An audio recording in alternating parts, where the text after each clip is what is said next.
Hello, welcome to Glorify the Lord with me. Let's exalt His name together.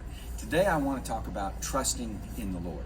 And I'm going to read a few Psalms that are strong declarations and then move into some prayers about trusting in the Lord or direct statements to the Lord. First from Psalm 16.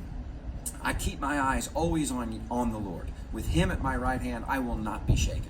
So this is not a prayer. This is not a statement to the Lord. This is just a declaration. I keep my eyes always on the Lord. With Him at my right hand, I will not be shaken.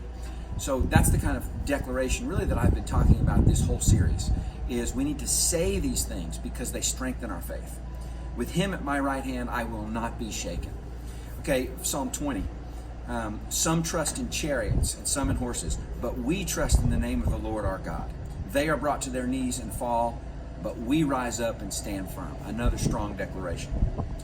Psalm 25. Now we're starting to talk to the Lord. In you, Lord my God, I put my trust. I trust in you. Do not let me be put to shame, nor let my enemies triumph over me. No one who hopes in you will ever be put to shame, but shame will come on those who are treacherous without cause. Okay, now that's a bold prayer to the Lord, and it's a confident prayer, and it's not quite challenging God, but it's saying, I trust in you. Do not let me be put to shame, nor let my enemies triumph over me. That's a strong prayer. Also in Psalm 25, my hope, Lord, is in you. Now these things please the Lord because you're saying, I trust in you. Not in chariots, not in horses, not in anything. I trust in you. And let me share from Psalm 78. I mentioned this yesterday. And the Lord said this. When the Lord heard them speaking against him, so when he heard that, he was furious. His fire broke out against Jacob, and his wrath rose against Israel, for they did not believe in God or trust in his deliverance.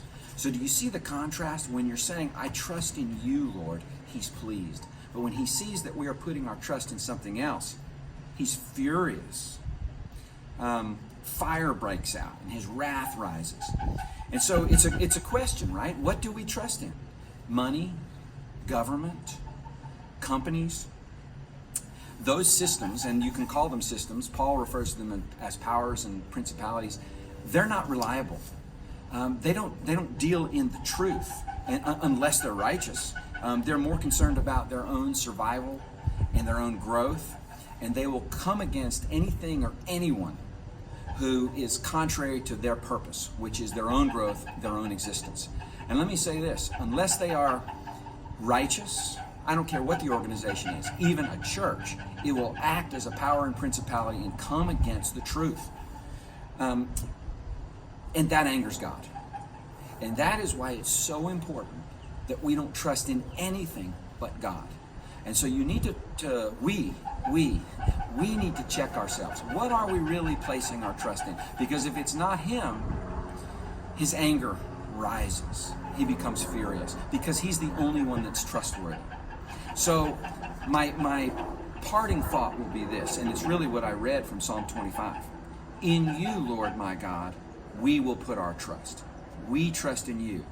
Do not let us be put to shame, nor let our enemies triumph over us.